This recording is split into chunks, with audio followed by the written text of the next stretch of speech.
think the most memorable session, there are two that vie for the most memorable.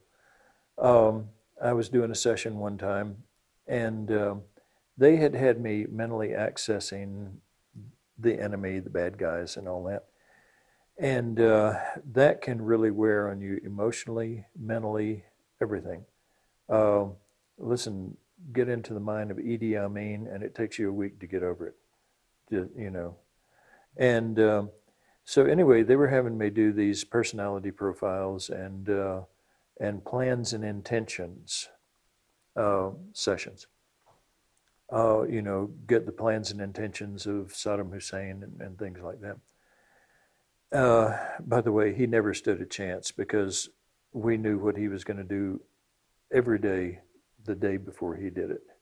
But anyway, this had gone on for a while, and finally one day I went in and I said, look, I can't take this anymore.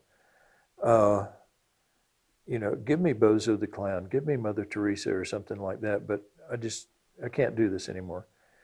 And the director said, you're a soldier, suck it up and do your job, get out of my office, you know.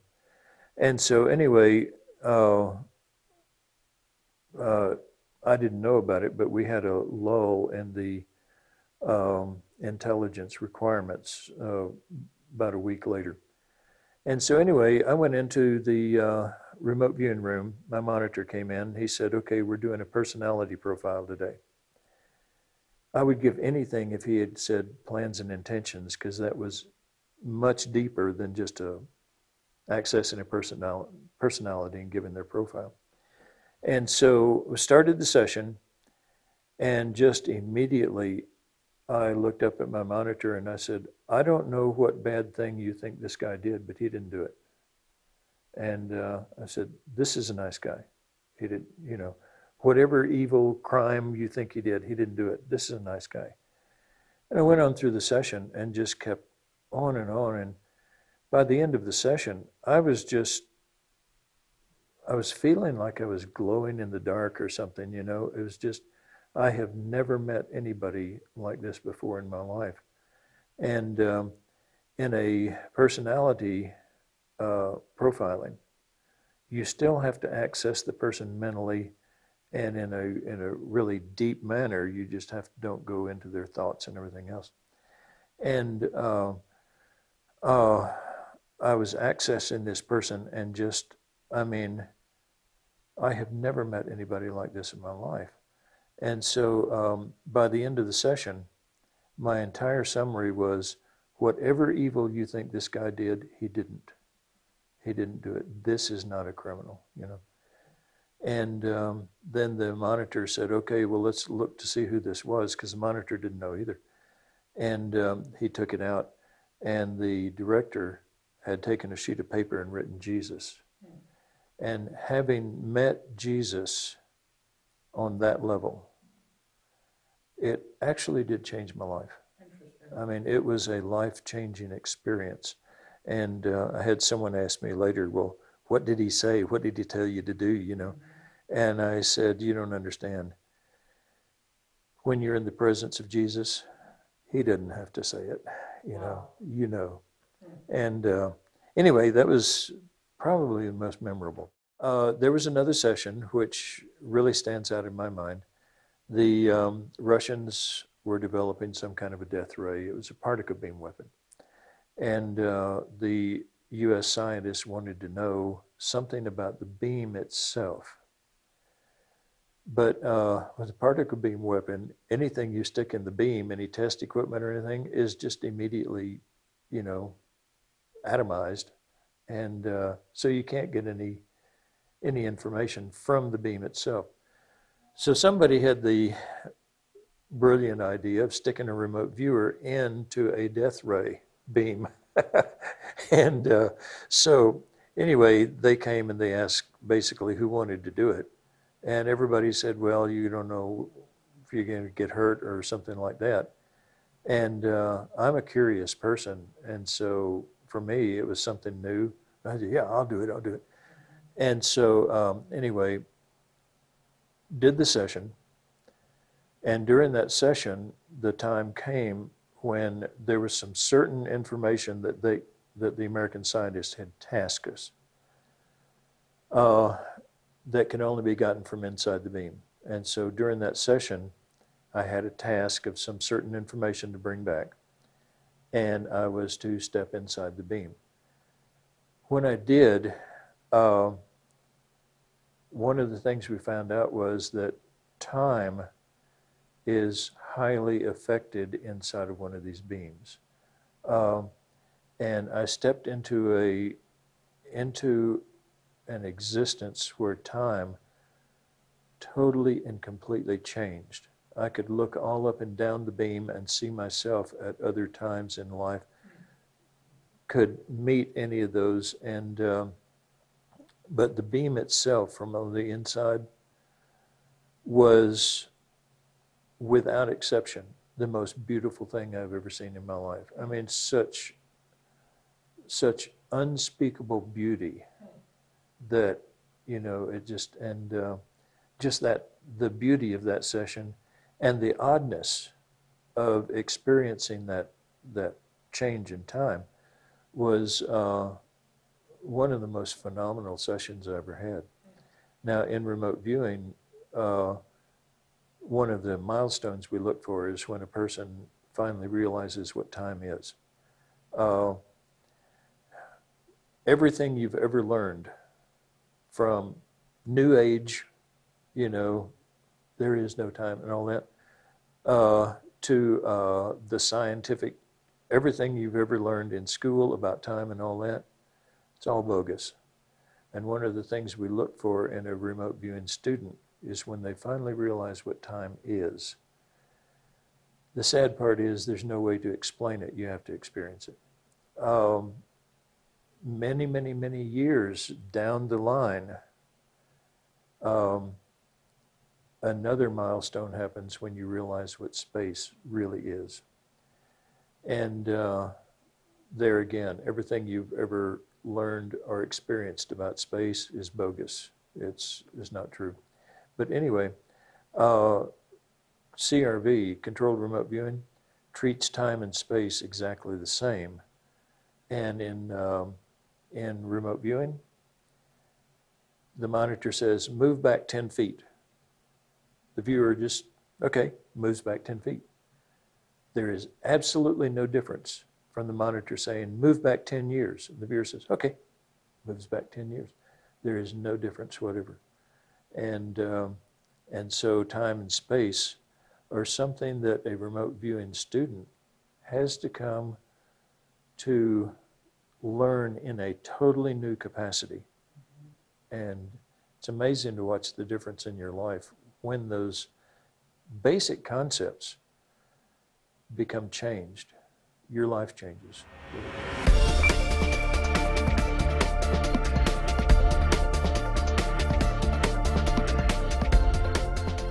We have the coordinates for the sessions so that they never repeat, okay? You will never get two targets with the same set of coordinates. And we have a system for doing that. And let's say that just by accident, I give you a session today with a set of coordinates and you start to work it. A year from now, I give you a completely different target, but I mess up and give you the same coordinates, okay? A year from now, you'll be working that target. But your subconscious, which remembers everything, will remember the target of today, and it will mix in today's target with the target you're going to get a year from now. And so you'll get a lot of garbage in that session, and that garbage will accurately describe today's target. The good stuff will describe the target a year from now. Okay? But the target you do today, the garbage from this target will accurately describe the one you're going to get a year from now. And that's an understanding of time that most people don't have. And yet it works, and it's a very common, ordinary thing in remote viewing. It's a whole new concept. people ask, you know, what time do you default to? If I give you a target and there's a picture in an envelope, do you default to the time of the picture or do you default to now? The rule in remote viewing is you default to present time unless there is a temporal attractor. And many times the picture of an event will act as an attractor to draw your mind back to the time the picture was taken. However, if there are multiple temporal attractors at the site, then your mind will be automatically drawn to the strongest one, such as if I give you downtown Podunk today, okay, no picture in an envelope, you're going to describe downtown Podunk as it is today. But let's say that I have a picture of a parade that took place in East Podunk a year ago. That picture will act as a temporal attractor and you'll be drawn to that parade that happened in East Podunk. Let's say that I have a picture of a parade that took place last week at Pearl Harbor. Your mind will automatically be drawn back to the attack on Pearl Harbor because the strongest temporal attractor is the one you tend to go to. And the mind, the subconscious mind, treats time as no different from you just reaching over and grabbing something because that's the way you treat space. Okay? And so, so we look for changes in a person's perception of time and space. You know, as we watch students grow, we look for their changes in time and understanding of what time and space really are. That difference in understanding shows up in many ways, not only verbalizing consciously, but one of my students said, he was asking me a question, and without even thinking about it, he said, what is it that I will have done that caused me to do that? You know, he was talking about something he did in his session. And he said, what is it that I will have done that caused me to do that? His understanding that a future event can cause a past one became just so second nature to him that he never even realized the tenses involved in the question he had asked. They don't realize that they're viewing 30 minutes into the future. They just think they're viewing a target. And it takes many, many, many sessions for it to finally dawn on them that time is really the easiest thing. And the thing is, if you tell them that, it's just another thing the instructor is saying that maybe I need to take notes and then forget about. But once they experience actually moving back and forth through time, it becomes a personal experience and a personal awareness. And that takes practice. It takes lots of sessions, lots of targets, lots of work, and lots of practice.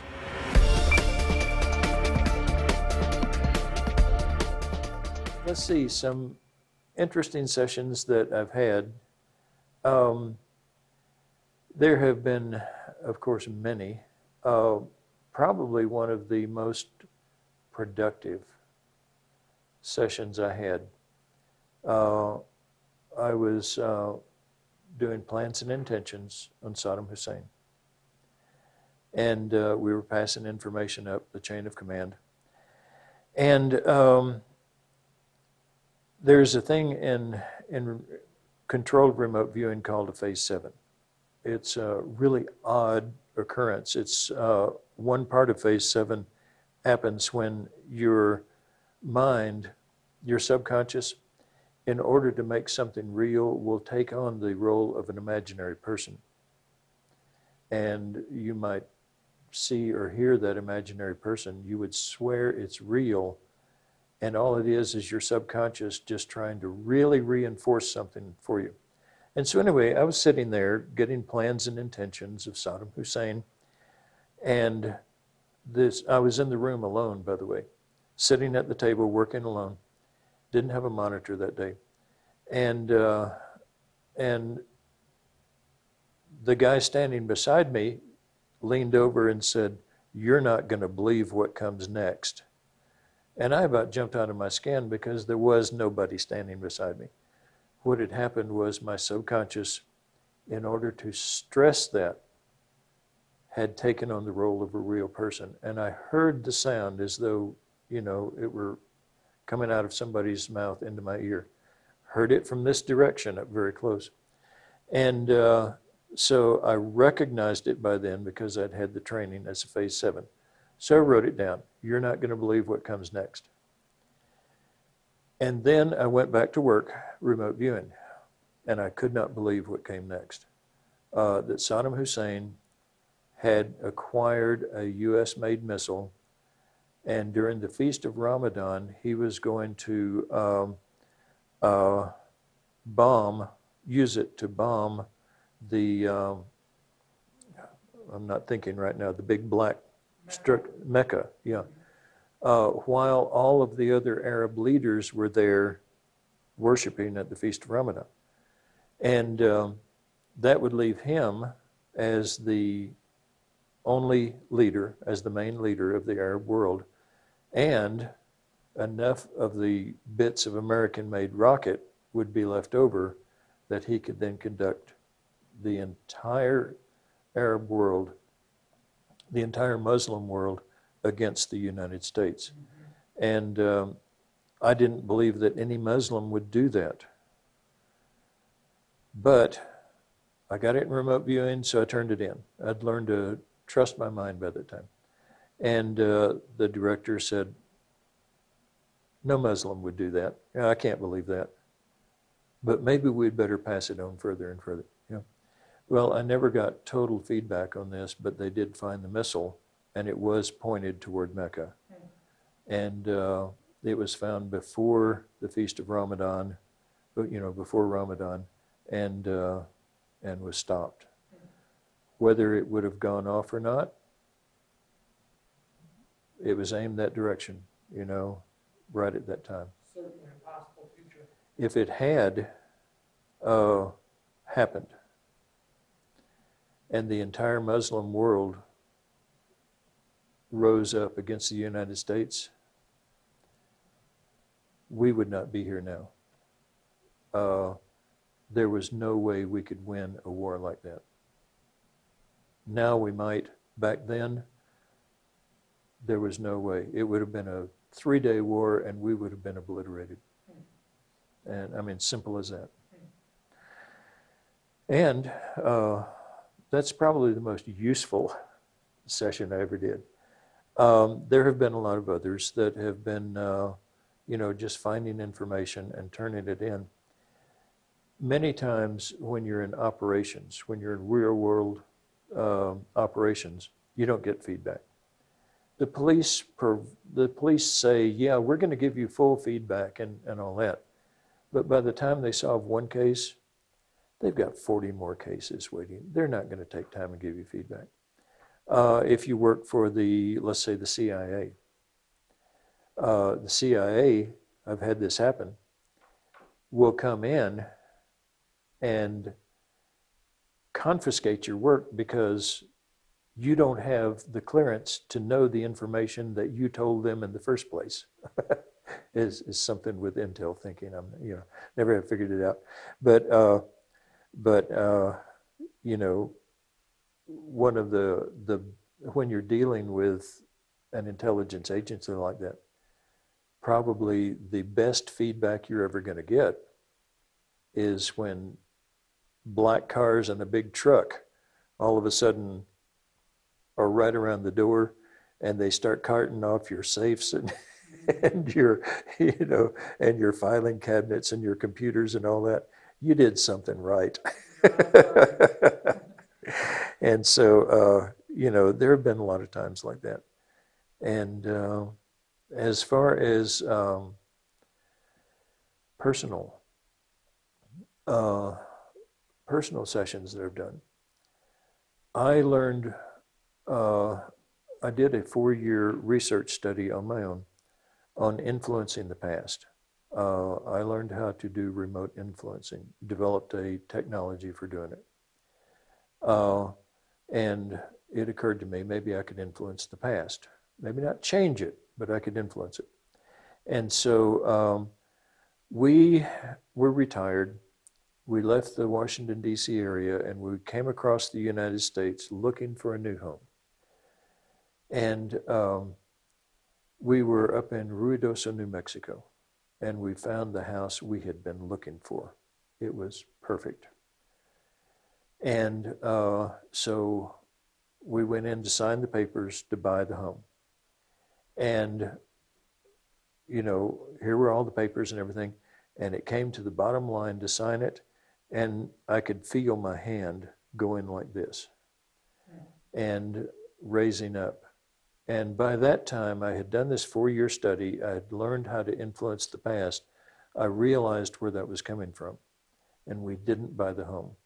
I turned around to my wife and I said, now that we know that what we're looking for is here, and now that we know what we're really looking for, why don't we look around? Well, it was about a week later that we found this home. And I mean, the two can't compare. This home is so much better, so much nicer. The minute we walked in the front door at this house, we knew that we were in the home that we were always meant to have. And after we got here, got settled down, I sat down and did a remote influencing session, targeting my hand as it was going to sign that paper and making it go back up. And you can influence your own past that way. You can actually do it. And, you know, what if you could go through life with full hindsight on every decision so that you never made a wrong decision in your life? And, Be a pretty good path. and it's possible. You can do it. It's not hard. Believe it or not, it's not really hard. So anyway, those are some of the memorable ones. There have been a lot of them where they were memorable, but not ones I like to talk about. I did a police case one time for a missing child and found that missing child in a paramilitary camp in another country. I won't say which country. And the paramilitary were using these little kids, first of all, as slaves, you know, just go fetch, and also for sexual purposes. And they were treating them just like cattle, kept them in a pen, you know, and out in the elements and everything. And when the kids got too sick or too far gone, well, then they would still not going to waste a kid, you know. They would take him out and use him to train people on target practice. And they would kill the kids that way. And so anyway, the police I was working for asked me to stick with it and get information from the kids. And so there was about a 2 or 3 month period where I was every day accessing these kids, going through this stuff with them and experiencing, and it became part of my memory, and experiencing what they had to go through, and experiencing the getting shot, experiencing the rapes, the everything else. And very hard time in my life. But the end result was that that the encampment was found, and at the end of it, when they finally found them, you know, to rescue the kids, there was only one boy left alive, one of the kids. And one of the police said, well, probably the ones that died were the lucky ones, because he's going to have to live with those memories the rest of his life. He'll be screwed up the rest of his life. And, you know, you have to go through that. one time somebody asked me, how do you get over an experience like that? You don't. You get through it, but I will never get over it, you know. Still have nightmares about it sometimes. All I can do is reiterate this remote viewing thing. It's not a toy. This is the real thing. You know? But there have been pleasant experiences too. I know one time a friend of mine was coming into D.C. I don't know why I thought about this. Was coming into D.C. for a visit, and I just knew that the plane was going to crash. And so I warned her. She came anyway, and so I was at the airport just biting my nails and everything, and the plane came in, it landed, and it rolled up to the thing and had a blowout in one wheel. Well, that was it. My mind, because I cared about this person, had built that up into a plane crash and everything else. And so, you know, you never get over the analytic overlay and the fear and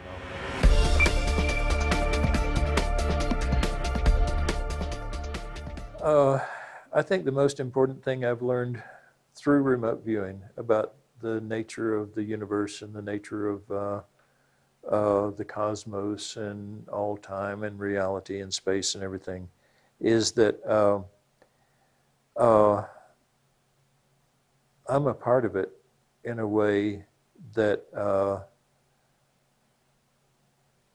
I think what I learned is that I'm a part of the matrix. I don't know how to explain that, you know, so that it has the meaning that it has come to me to mean. But it means that, that as a part of the matrix, I become as important as the rest of the matrix. And that any self-doubts, any unworthiness, anything like that, really actually just sort of dwindles when it comes to the realization that all this thing that was created, you were created with it, and you were a part of it, as integral and as important as every other part. And for me, that gives me comfort, and it gives me a sense of being, I think. Mm-hmm. And so I think the most important thing I've learned is that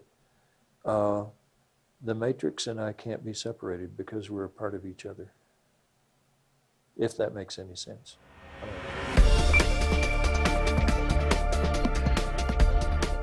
Some days I think it's to send me bills and crank phone calls, and some days I get to feeling that the entire purpose of existence, human existence, is to send me 150 to 500 email a day, just to be there to near it. And I don't know. No, I have no idea what what the purpose of human existence is. But I know that while I'm in this part of it, I'm going to enjoy it. You know, hey, why not? And I've also learned that that I am not a body which possesses a soul. I'm a soul which right now possesses a body. And just that, that change in perspective makes a tremendous amount of difference. So what am I here to learn something? Okay, I'll learn. Can I take it with me? I don't know. But, I'm here I'm enjoying it. That's the main thing.